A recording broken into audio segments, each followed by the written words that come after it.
Back in session.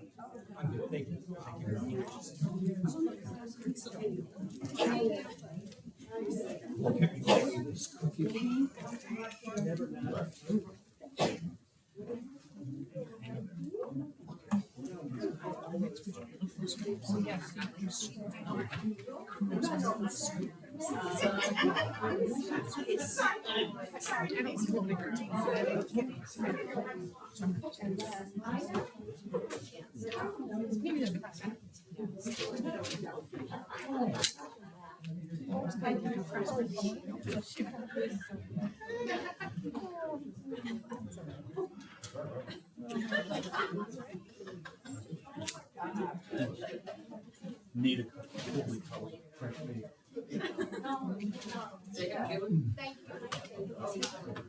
Yeah, they're still consuming resources. Over here. Everybody, this is Wally Gnewikow. That's really good. If you'll think back how I pronounced it last, that was really bad. So thank you for helping me with that.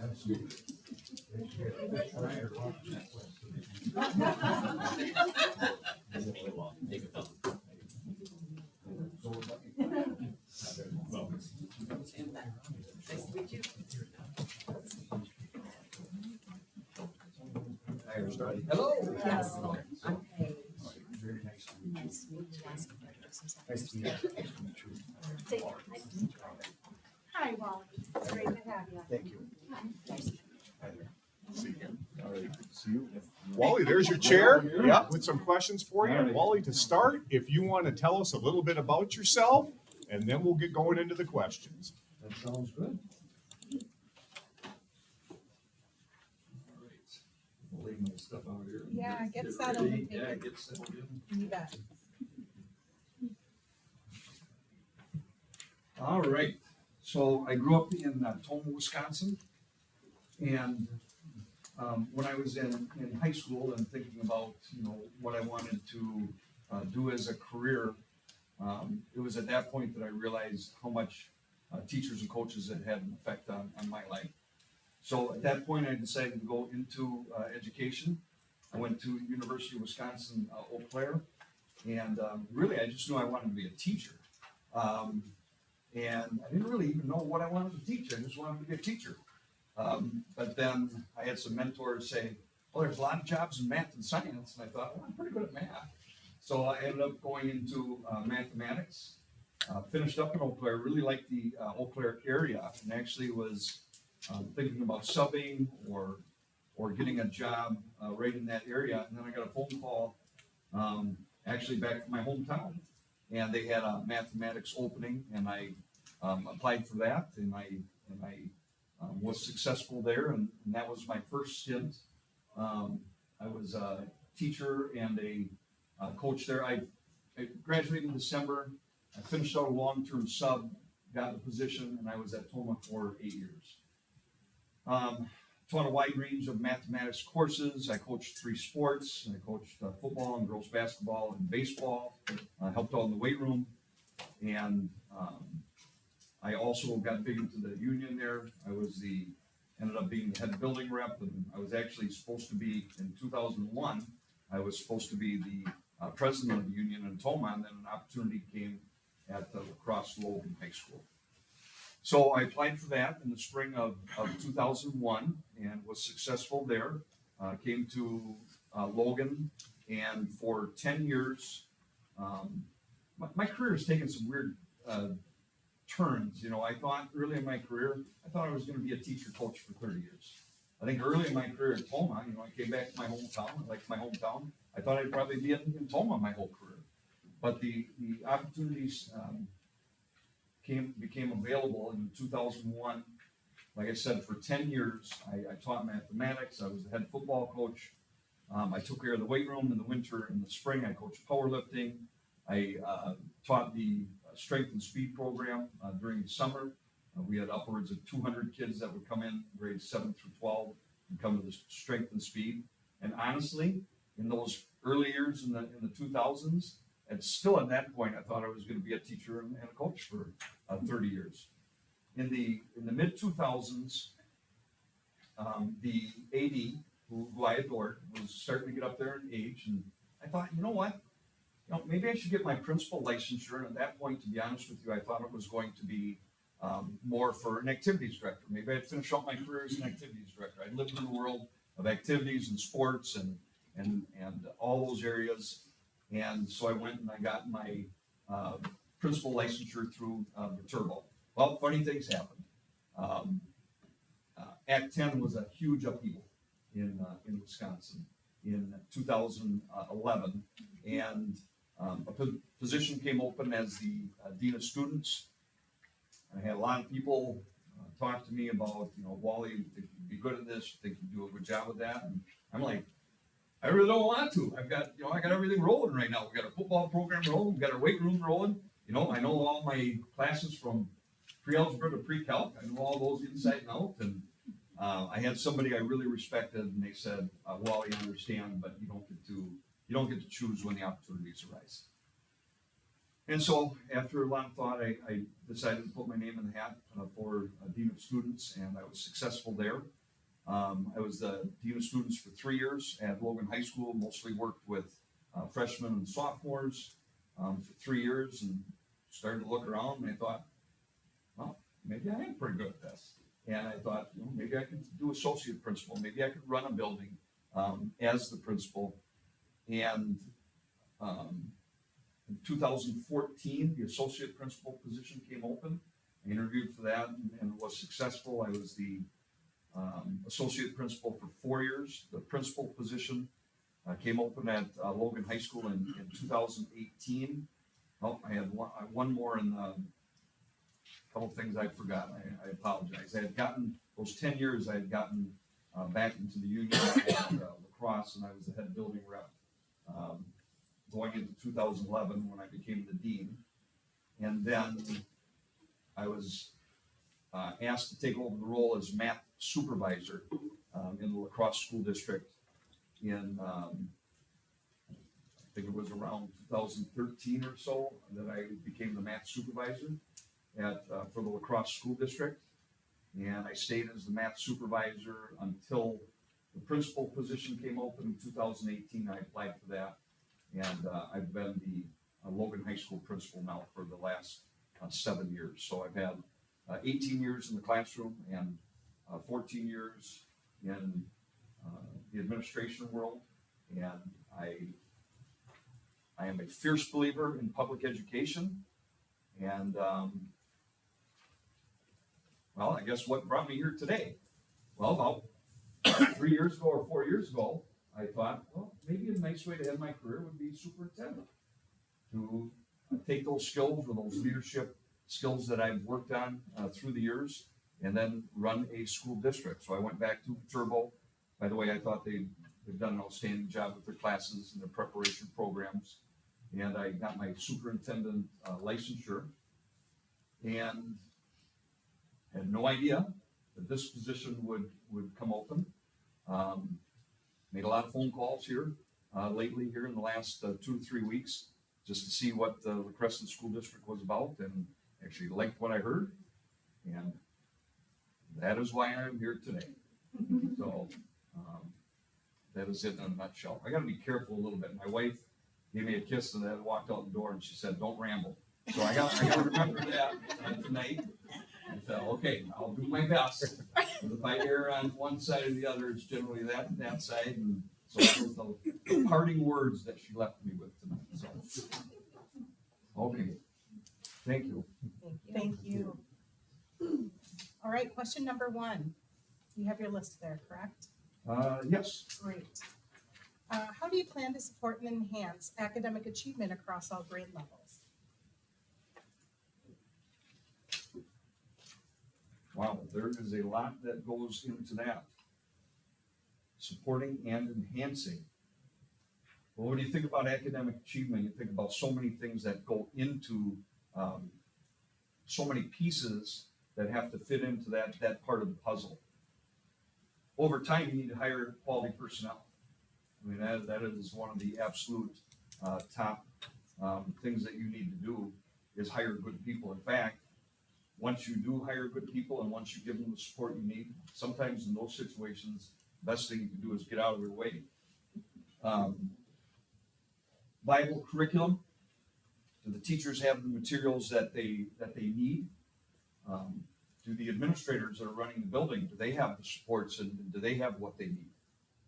You know, when I think about supporting and enhancing academic achievement, I think about some of the other areas that go into that. Do you have a safe and orderly school? I'm assuming we're going to have a question on behavior and discipline at some point, but really that's number one. If you don't have a safe and orderly school, then you can throw just about everything else out the window. I think about, you know, what's in place for PBIS, your positive behavior interventions and supports. I think about, you know, what type of an SEL, social emotional learning program do you have in? They're working with students and children on that part of the whole child.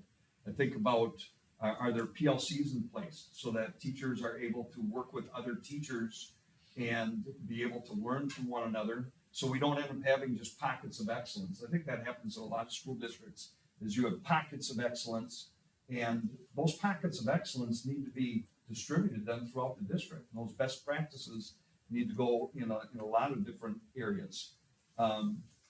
We need to be able to replicate that so it doesn't end up being luck of the draw as to what teacher your kid got.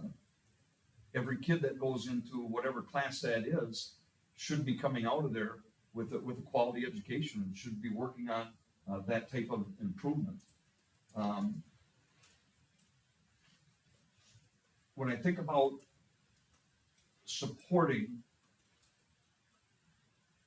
support can come in many different ways. Support can come financially. Support can come from just being there and having an ear, being empathetic, telling that you're walking in their shoes, that you are with them, you're working with them together as a team.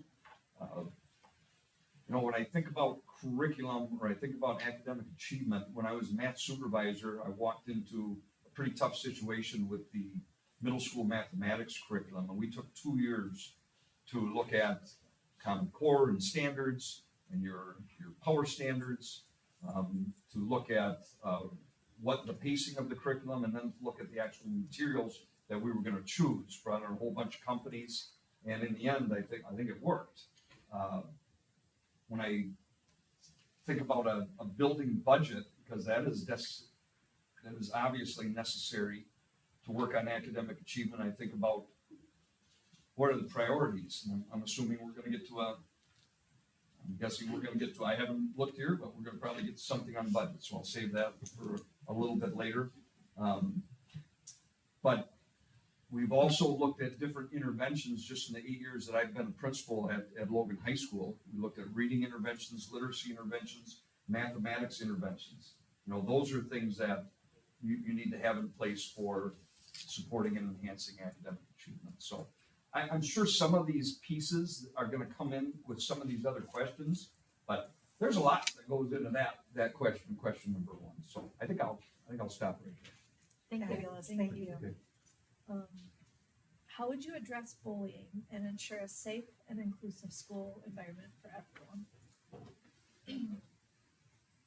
Well, I'm going to first take bullying and harassment. If it's true bullying or true harassment, that's a pretty serious issue.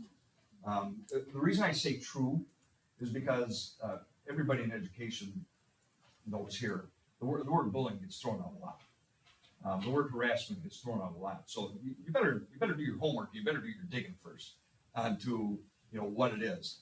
A lot of times when you first hear about bullying, or you get that phone call from the parent, and my kid Billy's getting bullied, and he's getting bullied, wherever. He's getting bullied in the science room, and he's getting bullied in the hallway. Okay, what can you tell me? I'd like to bring Billy in, and I'd like to talk to him. You bring Billy in, you talk to him. Now sometimes it actually is somebody with more power that is preying on a vulnerable child. Well, those situations are pretty dang serious. And I'm going to talk about a menu of different things that you can work on behaviors. Sometimes it's just kids being jerks to one another. Two kids being jerks to one another once you get the whole story. And at that point, how you deal with it, well, it's going to depend on that particular situation. But I think I mentioned in the first question, because I'm going to lump bullying into all the behaviors that you might see within a school. And that is different at each level, elementary and middle and high school. But again, if you do not have a safe and orderly school, then all the programs you try to put in and all the pretty curriculums or materials you try to bring in, it doesn't matter if you don't have a safe and orderly school first. I run a pretty tight ship. I always have at Logan High School. I'm very proud of that. I can go to the parents and I can tell them that. I can tell them, I can look them in the eyes when they come in with their first freshman coming into the high school, and then they actually see it because their kids come home and they tell their parents. And I'll never apologize for that. When I think about behaviors, I think about a couple different things. I think about progressive discipline. Is this a one-time deal, or is this something that is happening over and over again? I think about all the tools that we have as far as dealing with it. Everything from just talking to a student or having a counselor talk to the student to bringing the parent in and working with you or calling the parent. Here's what's happening. What's worked with your child in the past? I still believe in some old school discipline, to be honest with you. And I know some people might disagree with that, but I found some of that to still be effective with a certain percentage of the school population. You know, our lunch detentions we use or our loss of time, you know, after school, they don't work for everybody, but they do still work for some of the kids. I still use some in-school suspension and out-school suspension, depending on what the transgression was. And for some of the kids, that is enough, because what you're trying to do is correct their behavior and grab their attention. Now, for our tier 3 issues, those do not work all the time, and I understand that. You have to do that and work on that from situation to situation. But some of those types of accountability still do work. Restorative justice, when you are talking to the child and they finally see what impact what they said out loud or what they did, what impact that had on other people, that can be very powerful. So that's part of my toolbox too, are types of restorative justice. So there are many things that you can use as far as accountability, counseling, trying to, you know, we're trying to get them to improve in academics. Well, we're trying to get them to improve as a kid too. We're trying to get them to improve their behavior. We're trying to get them to improve to be better people. So that is all part of it. Just know that I guess to finish up with this question, and inclusivity, that's a huge deal. I would guess you know that we are extremely diverse on the north side of La Crosse, and we want a safe and welcoming place for all of our students that walk through those doors. And we're diverse in many different ways, including diversity of the economics from the households of the kids that come into our school, and that plays a part too. That's maybe not the first thing that you think about, but that does play a part.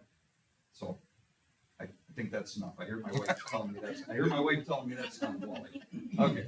Thank you. Thank you. With the knowledge of budget concerns that our district is facing, tell us your experience in dealing with similar situations and how you would handle these upcoming challenges.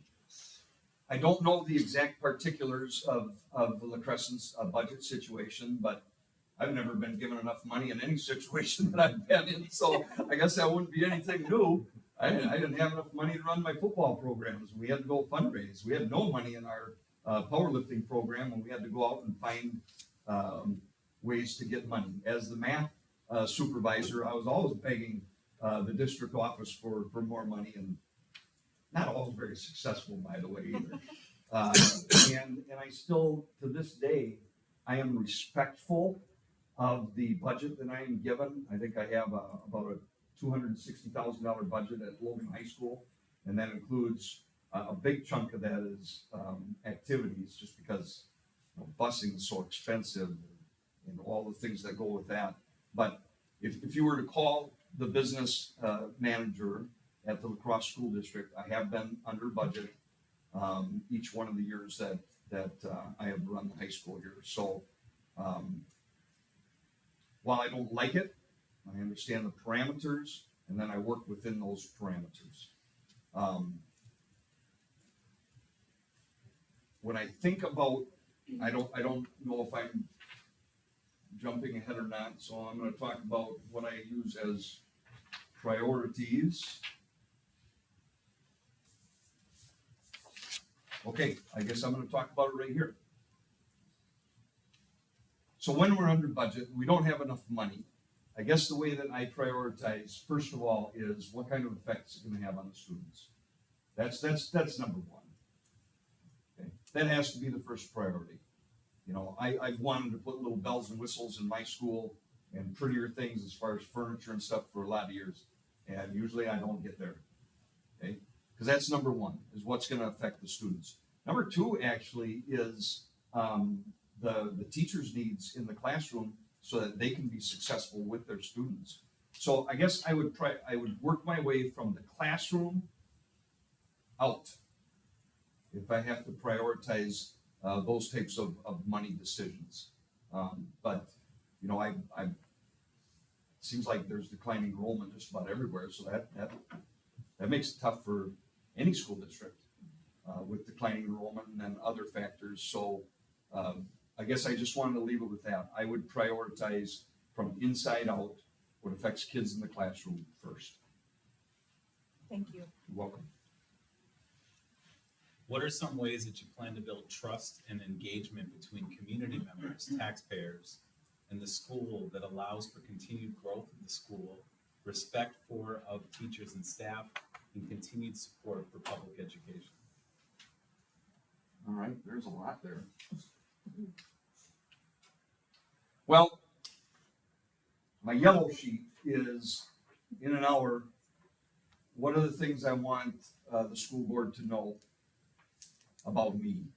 And I want to try to hit these areas. And right on top is the fact that my biggest strengths are being a relationship builder and then building positive climates within the school. In this case, it would be within the school district.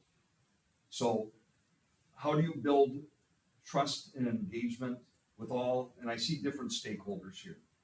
Okay? And there are a number of different stakeholders within a school district. You've got your parents, you've got your community, you've got your students, you've got your teachers, you've got your other administrators that you're working with, your building leaders, you've got your school board. Okay? And sometimes what they believe is what they're most passionate about, sometimes that is different. But building trust does take some time. You know, I'm guessing there are probably people that are more eloquent than I am. I'm not the most polished speaker, that are going to come up and would be able to talk big for an hour. But what happens on day one, and then day two, and then day 79, and then day 125, and day 340? So I think about it from this perspective. Okay, say what you will do. That's the communication. That's the transparency. That is those types of issues where you are telling people what you're about, what you're going to do, and then just as equally important, or maybe even more so important, is you better do what you say you're going to do then too. So that is part two of that. And that trust is going to get built slowly over time. I am visible.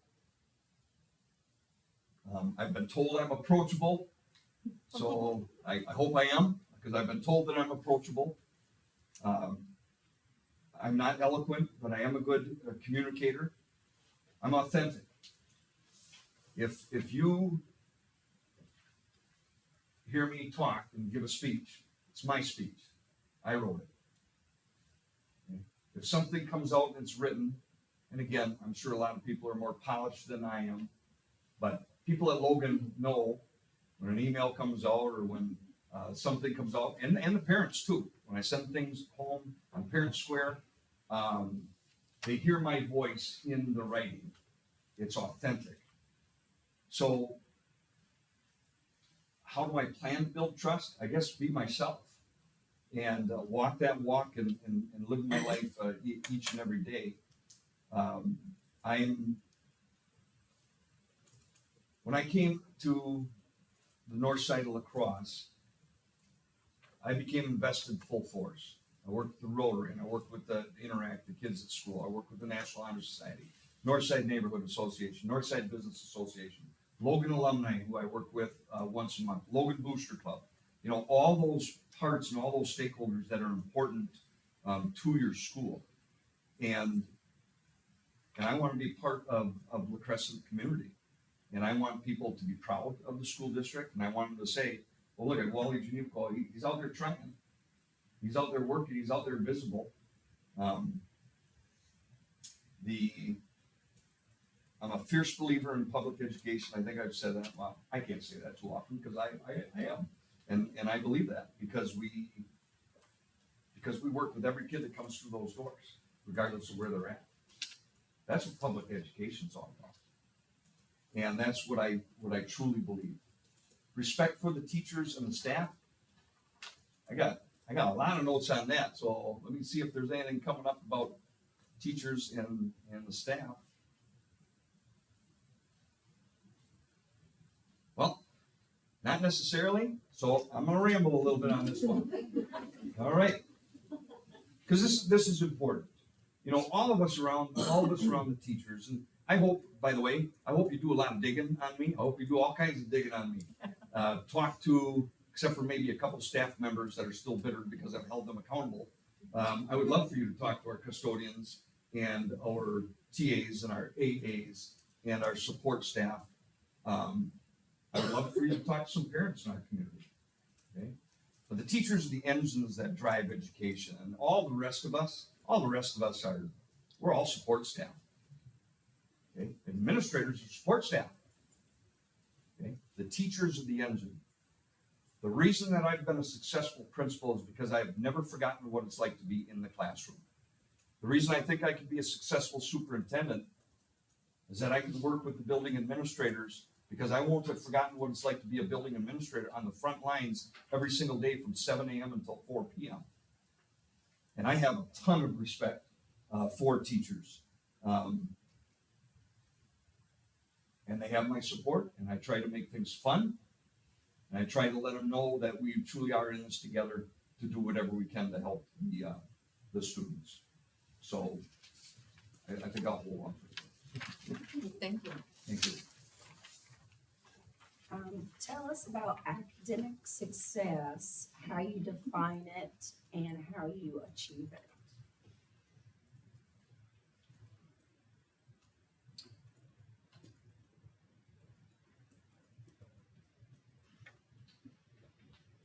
Success, when I think about success, there are a couple different things that I think about. Are they improving? Are they prepared for whatever is next? That's what I think about when I think about a successful student. Okay? Are they improving? Because they all come to us with different skill levels, and they all come to us with different emotional levels, and they all come to us just at different places. So I consider success improving. I look at, I don't know if anybody's dug into it, but on our school report card for the state of Wisconsin the last few years, we've been exceeding expectations.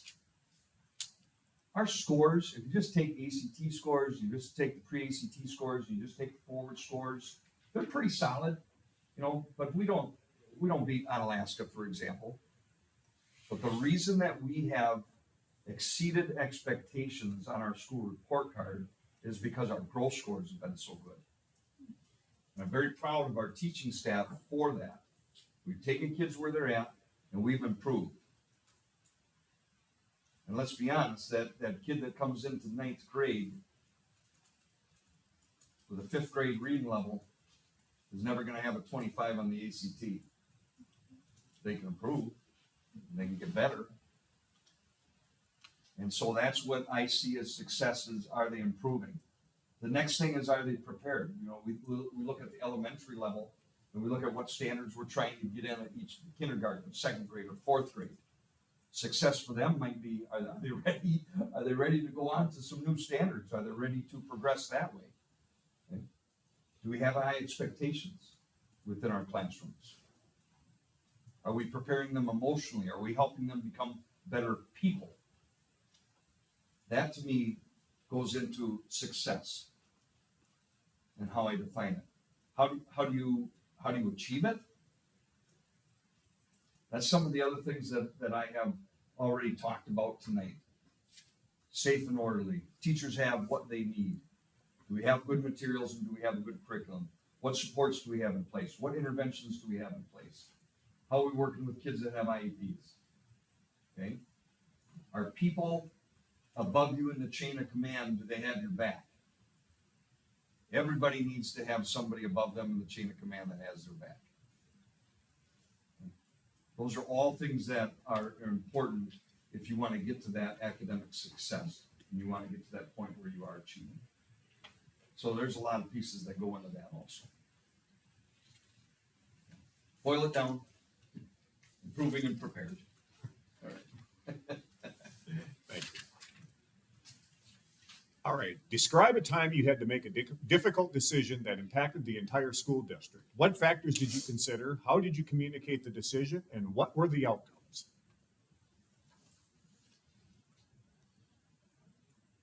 Okay, I think globally. Globally here. First one that comes to mind is, this was a difficult decision.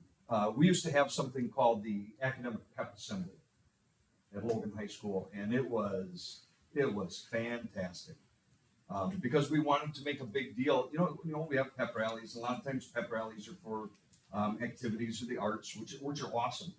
Okay, but sometimes we don't focus in on how are we going to really promote and how are we going to pat people on the back that have had academic success. So we used to have, oh boy, it was about a 3-hour ceremony. We'd go from about 8 to 11. It was like the Oscars. I mean, we'd have 2 hosts that would come up. We'd have a whole theme that was going through. We'd bring in outside companies. We had spotlights. We had flashing lights. We had all the stuff put up on the walls. School districts would come and they would look at this. We had all the bells and whistles, okay? And everybody loved it. But it took money and it took a ton of volunteer hours and volunteer time from adults. Actually, we had community members helping. And it got to the point where that number, you know, we all should be carrying our share of the water. We had less people carrying the water. And I was burning the people out. And as much as they wanted to still run it, now we were down to about 8 people that were trying to do it. We couldn't do it anymore. So I talked to our faculty leadership team and I said, guys, I think it's time for a change as much as everybody loves it. I mean, a lot of people that loved it, they just showed up at 8 o'clock and got to sit there for 3 hours and watch the show. you know, they didn't see the stress that went into the people that were putting that on. But nobody wanted to see it go. But I explained to them why we had to see it go. And then I got input from them. But what can we do? What can we do to still recognize academic achievement, still have it be fun? And we had a lot of great ideas. We had buy-in from the staff. We now call it the Academic Recognition Ceremony. We bring in some food trucks. We have some fun. The kids get to give some speeches. We give out the Student of the Year awards. We recognize all the kids with a 3.5 or higher, or the kids that improved their GPA. But it's not anywhere near as many man hours. It's not anywhere near as much money. Okay, so that was a difficult decision. And okay, factors I considered, how I communicated the decision, and what were the outcomes. And the outcome in that case was good. We still have a cool ceremony. It's just different.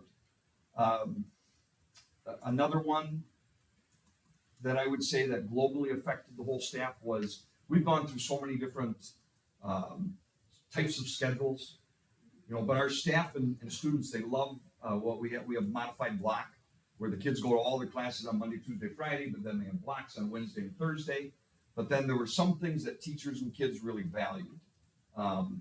And I actually, this one, not to throw district administrators under the bus, but we finally had our schedule the kind of the way that we liked it. Our students and our staff liked it. And district administration came in with some more mandates of what we had to do, which then made the schedule, we couldn't do that. So we talked to the staff about, okay, what's important? Well, homeroom was important to them because we had our ACP and our SEL lessons. They wanted some time for PLCs yet. They still like the modified block system. So then we had to take the district mandates that were brought in, then take into account what the students and staff still really like, and then work through a schedule that would appease the district office, but yet we're hitting the most important parts from the staff and the students. And luckily, that had a good outcome. So we're at a spot right now where I think the students and the staff do enjoy their schedule. The other one that jumped into my head a couple times, and I'm gonna go ahead and think about it because it was a difficult decision, and it did affect a great number of the staff.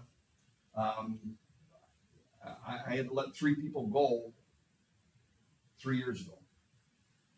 That is not fun. That is not fun because they have families, they have life, they have friends. They might be good people. In all 3 of those circumstances, they were not doing what was right for education and for kids. And so, as much sleep as was lost, and as I probably shouldn't say sucky as a superintendent, but I'll go ahead with that. As that was, in the end, it needed to be done, and we're stronger now because of that. So, I think I am good there. Thank you. Thank you. Question 7. Suppose test scores are flat, the budget is tight, and staff energy is low. It's your job to set a vision that inspires action and hope. How do you lead through that moment? And what kind of story do you tell to move the district forward? Holy cow, we got any more negatives in that one question? Okay. Let's take test scores are flat and staff energy is low, because I think I can answer those 2 pieces with the same answer. Why? So there's a lot of digging that needs to be done in those 2 situations. Why are test scores flat? Why is staff energy low? So you need to ask a lot of questions. You need to take a lot of input, and again, at that point, it would just be, I guess, me just being myself, because I want schools to succeed. I want students to succeed. I want teachers to be successful. I want public education to be successful. So after doing all that digging as to the why, then we can go into the how. How do we bring staff energy up? How do we improve staff morale? How do we improve test scores? Where are the test scores flat? So first is the why, and then would be the how. And what kind of a story do you tell? Well, I think you just be honest. The math scores, we have not seen improvement in our math scores. We are looking at the reasons why. We're trying to dig into the data, to make improvements, and we're going to be working on this. I think you're just open and transparent about that. It doesn't work to try to hide anything. And sometimes it takes a lot of work, and sometimes the results come quicker, and sometimes the work takes years, depending on what the situation is. The budget is tight. I believe that. I've seen now a couple of budgets tight, so I'm assuming the budget's tight, LaCrescent. Okay. That's good to know. All right. But then prioritizing again. Where the dollars that you do have, where are they going to go to be most effective, and where are they going to go to help improve the school district to get to the point where you want it to be. Thank you. Thank you. So you discovered a longtime well-liked staff member has been underperforming in ways that impact students. How would you handle the situation, and what's your what is your process for addressing the issue while respecting the legacy and maintaining staff morale? I know you kind of touched a little bit on this a little bit earlier, but sorry, it's long-winded. No, it's not. And this is something that I deal with. I deal with staff issues as part of my job. There are conflicts that happen. I mean, there's student-teacher conflicts, there's teacher-teacher conflicts, there's teacher-building administrator conflicts, there's parent-teacher conflicts, and that's part of the job, is digging into that and being respectful and treating people the way that you'd like to be treated, but then really finding out what that situation is.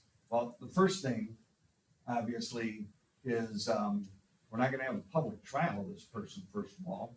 I'm gonna bring him into my office, and I'm gonna ask him what the heck's going on.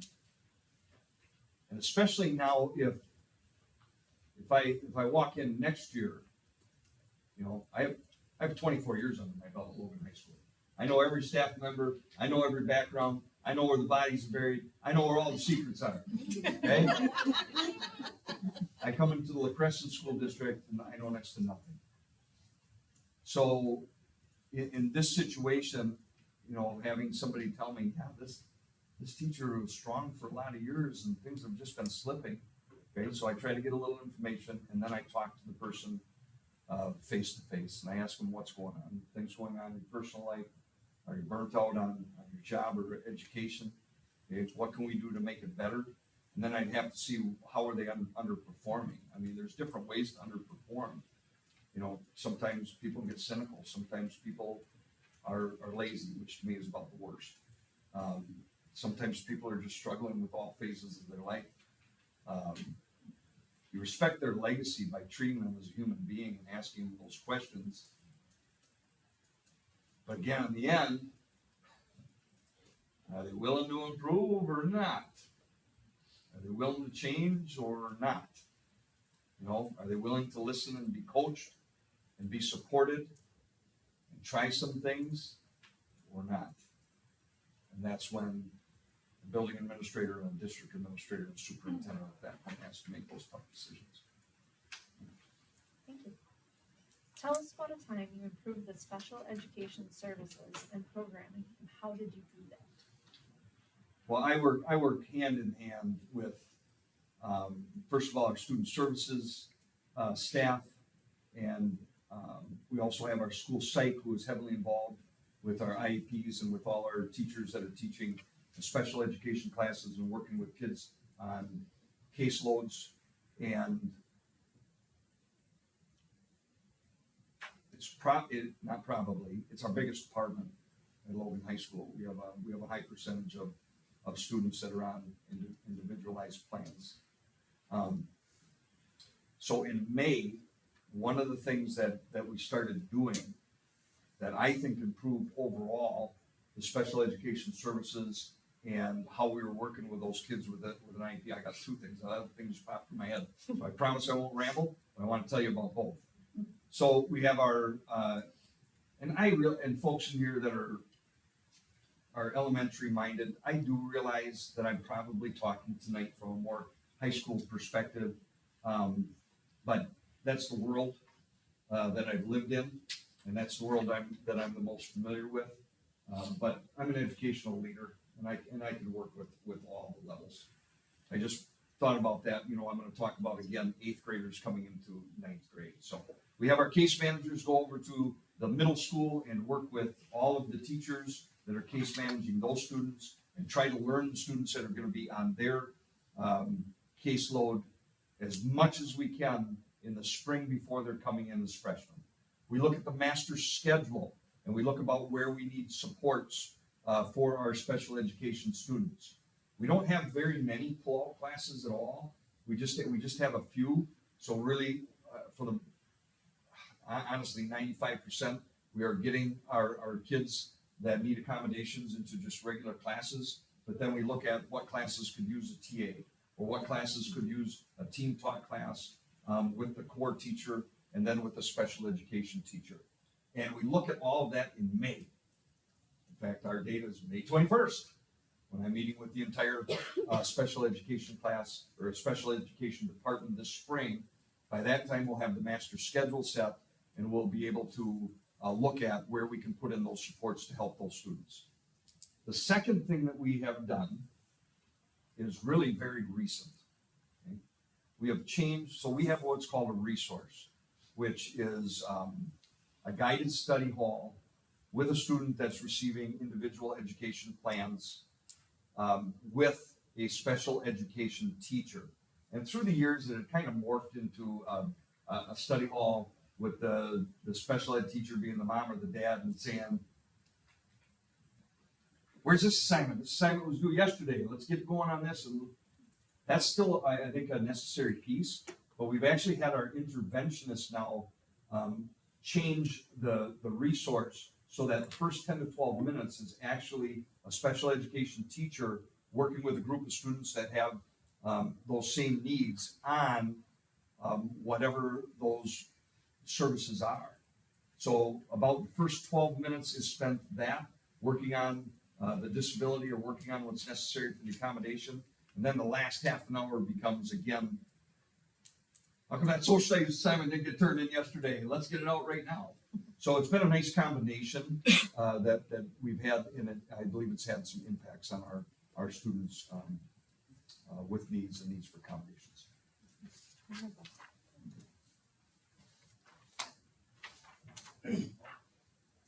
La Crescent Hope has made significant investments in its facilities in recent years, but resources are always limited. How do you evaluate facility needs, both urgent and long-term, while balancing a restricted budget? Can you walk us through your decision-making processes? All right. Luckily, Are you following along? I'm following. I'm here. And how you, yeah. All right. And how you prioritize projects. Okay. Well, you better have a plan. You better have a short-term plan. You better have a long-term plan for your facilities. But I mean, come on, if you got a leak in the roof, it's got to get fixed. You know, so those urgent things come up that just have to be done through safety or whatever is needed.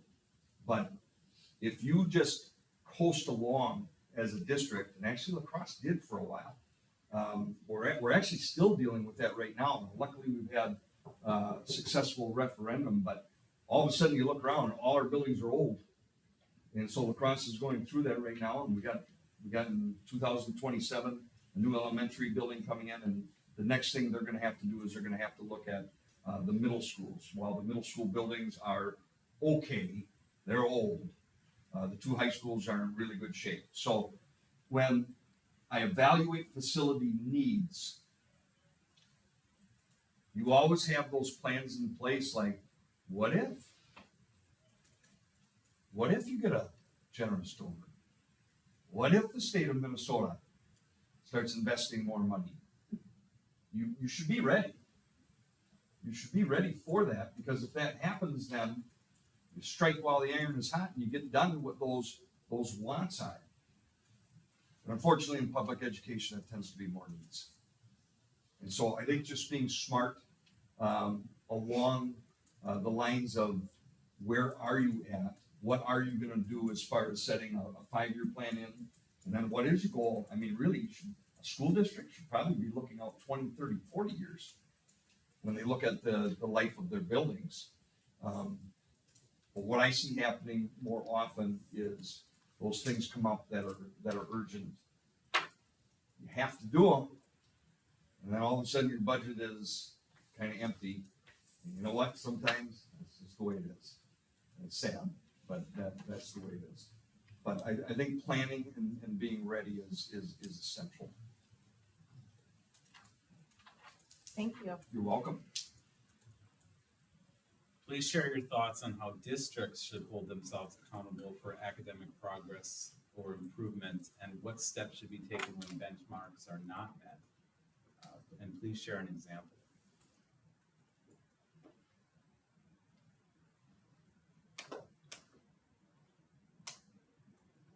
Well, we're asking the kids to improve, aren't we? So shouldn't we be asking the teachers and the sports staff to improve? Shouldn't I be asking myself to improve?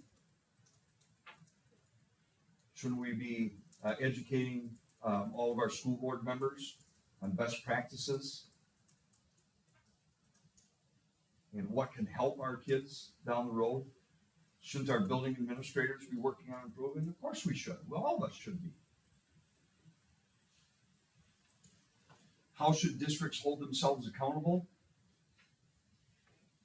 Well, isn't that an expectation for all of you on the board that you want La Crescent to get better every year, and you want La Crescent to be the best school district it can be, and you want your kids to get the best education that it can be?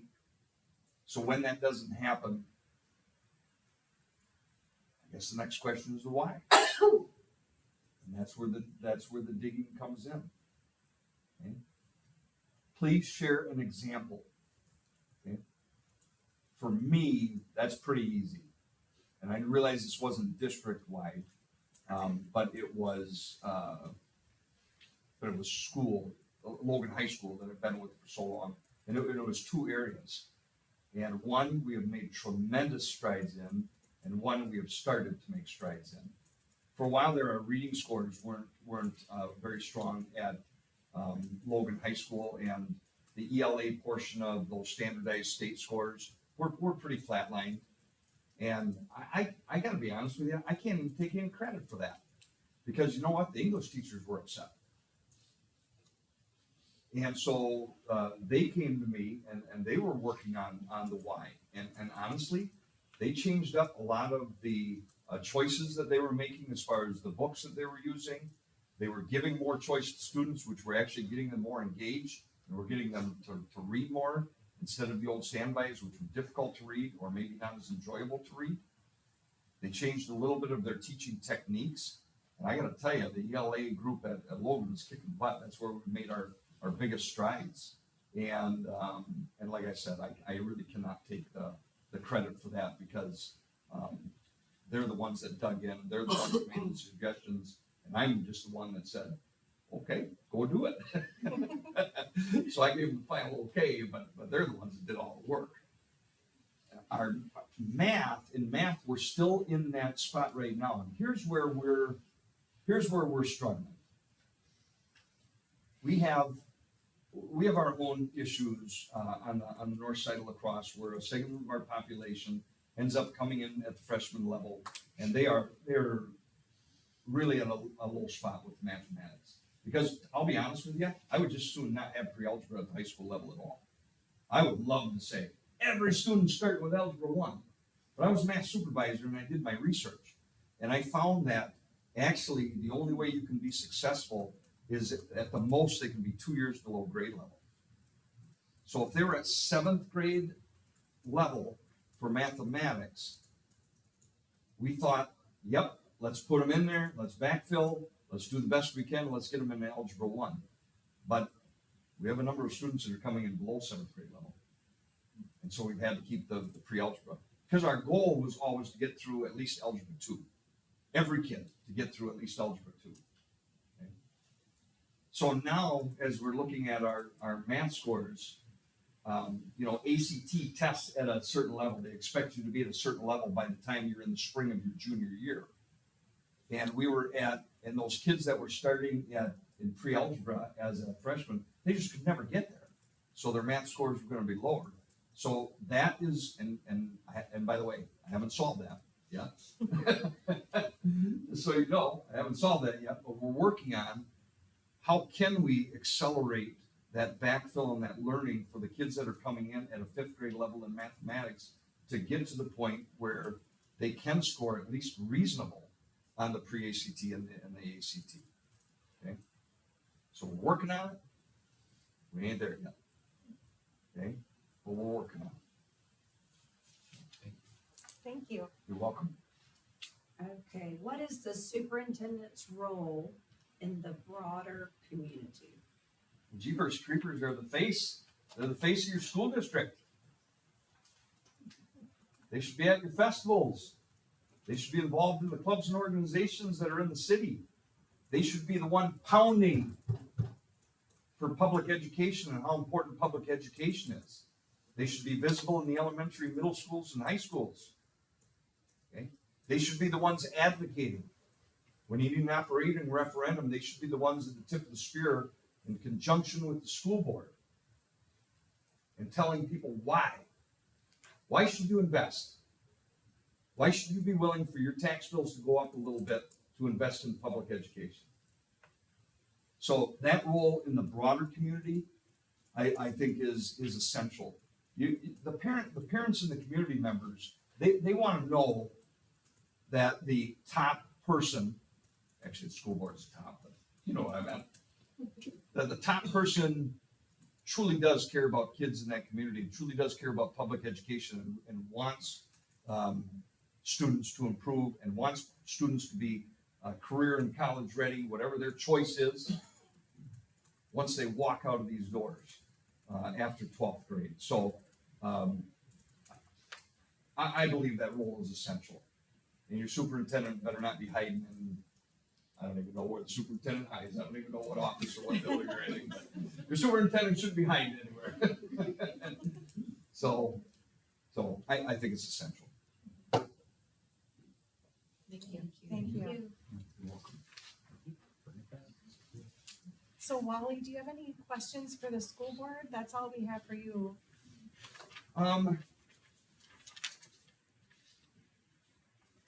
I do. Okay. Here's what I hoped. I had hoped, you don't know me at all, and I hoped within 1 hour to at least give you an idea of who I am, what education has made to me, my career in public education, and what I would be and what I would do as I move forward. I've done my own research. I've made a lot of phone calls. I would not have applied if I wouldn't have gotten good feedback. You know that the community supports public education. The school board cares about and supports public education. That you have a great staff here. If I would have heard different answers to that, I wouldn't have even thrown my name into the hat. I guess you have all the different stakeholders we talked about earlier, and they have different passions and what's important to them. If I have a question of the school board tonight, and I think I'll end it with this. By the way, I hope you do some digging on me. Okay. What do you want out of a superintendent? What's important to you? What do you believe is essential? And I'm not trying to put you on the spot, but you know that'll be the first question that I ask of the different stakeholder groups is what do they need out of that leadership position? So I guess I would take any input from anybody. I think it's important for a superintendent to understand and be in the realm of teaching and also in administration. I think some people lose that along the way in their journey or career, and having that be able to be full circle and to support the needs of the schools in each building, because they're gonna have different needs, is really important, and to remember it's about the kids. Thank you. Rebuilding the trust, you know, I've had several different superintendents over the last 10 years, and just rebuilding that, having something that's consistent and somebody that we can trust and know that what, like you said, what you say you're gonna do is what you're going to do, so. I feel like that's great. I think we're looking for strong leadership, somebody who's gonna stick around, is gonna stay in our district, somebody who is transparent and is really great with communication, and who takes accountability. I that's think all I got. it's, That's yeah. quite a bit there, huh? Pretty good. They are good That's what I'm answers though. I mean, Yeah. but it is. As a special education teacher, and I've lost my voice, I talk a lot, but So do I. I think it's important, you know, like we say, being in the building, but to actually be in the classrooms. You know, not just going in the front office or walking the halls, but actually being in the classrooms and watching the teachers teach a lesson, or, you know, preschool through 12th grade.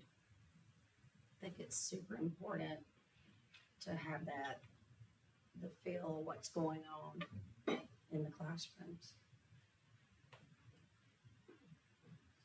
Well, I'm gonna jump in right now, just so, I don't know if there's any type of an elephant in the room or anything like that, but I'm no spring chicken, okay? But this would be my last stop, okay? I'm not gonna give you 10 years, but I give you 5 or 6. I mean, I'm just being honest of where I'm at in my life and where I'm at in my career, okay? I'll give you 5 or 6 years of stability, try to get the district on track. I have taken programs, and I'm very proud of this. I feel like I've left things that I've taken over in better shape when I left. Okay, but this is not a 1 or a 2 year, but it's not a 10 year. And in my head right now, this is about 5 to 6 years. And so I'm being honest. You know, as you look at what what your fit is, what your needs are, and what you want. I don't want you to have any questions or just wonder. So I just thought I'd tell you. Thank you for that. Okay? Yep. Thanks, Wally. Yeah, All right. wonderful. Any more questions for us? That's the biggest thing I wanted is, what do you want? So, and I appreciate, everybody giving up a Netflix night or a Supper Club night, come on in tonight and listen, so, that's nice. So, It's been okay, Well, am I thank out of you. here? Yes. You are. All right. You are. Thank you. Thank you. Thank you. Motion to adjourn. Motion to adjourn second. All in favor signify by saying aye. Aye. Opposed? Who would? Same time? No, not same. We'll be here Monday. Have a good night. Not same time. Oh, goodness, we did.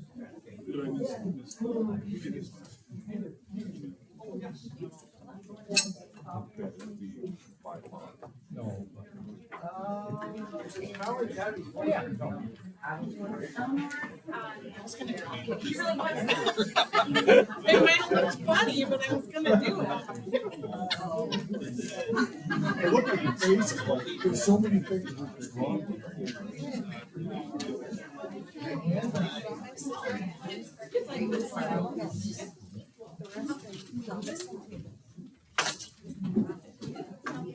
Oh my gosh, it's like, what do they say, the half,